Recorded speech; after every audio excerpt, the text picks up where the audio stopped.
ప్రతీకారం తీర్చుకునేవాడి కన్నా క్షమించేవాడికి ఎక్కువ భయపడాలండి మనం. ఎందుకోసం తెలుసా? ప్రతీకారం తీర్చుకునేవాడు అప్పటికప్పుడు అయిపోతుంది, ఆ డీల్ అయిపోతుంది. ఓ మాట అంటే ఇంకో మాట అనేసారనుకోండి, ఇది అక్కడతో చెల్లు అయిపోయింది. నువ్వు ఒక మాట అన్న మౌనంగా ఉంటాడు చూసారా, అలాంటి వాళ్ళతో చాలా జాగ్రత్తగా ఉండాలి నువ్వు. ఎందుకోసం తెలుసా? వాళ్ళ మౌనం దేవుని తీసుకొచ్చేస్తుంది మధ్యలోకి. వారి పక్షంగా ఎవరు నిలబడిపోతాడు. అందును బట్టే ప్రతీకారం తీర్చుకునేవాడికి ఎవడు భయపడక్కర్లేదండి ప్రపంచంలో. క్షమించే గుణం ఉన్నవాడికి భయపడాలట. ఉందా భయం నీకు?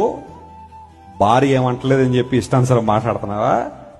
భర్త ఏమంటలేదు కానీ చెప్పి ఇష్టానుసారం మాట్లాడ వారు అనలేక కాదు, వారు దేవుని మధ్యలో పెట్టాలనుకున్నారు కాబట్టి మౌనంగా ఉన్నారు. మా ఇంటి ప్రక్కోళ్ళ మీద ఎంత ఎగిరిపడినా ఎవ్వడు ఏమనడానికి లేదు.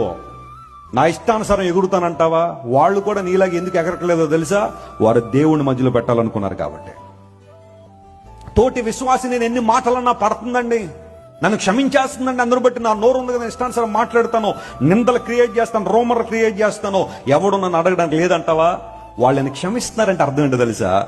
దేవుణ్ణి ఆ వ్యాధ్యానికి తీసుకొచ్చేశారు, దేవునికి ఆ వ్యాధ్యాన్ని అప్పగించేశారు. అందులో బట్టి ప్రతీకారం తీర్చుకునేవాడికి ఎప్పుడు నువ్వు భయపడక్కర్లా, క్షమించేవాడికి మాత్రం భయపడాలి. ఎందుకంటే ప్రభు వారి పక్షాన్ని పోరాడతాడు.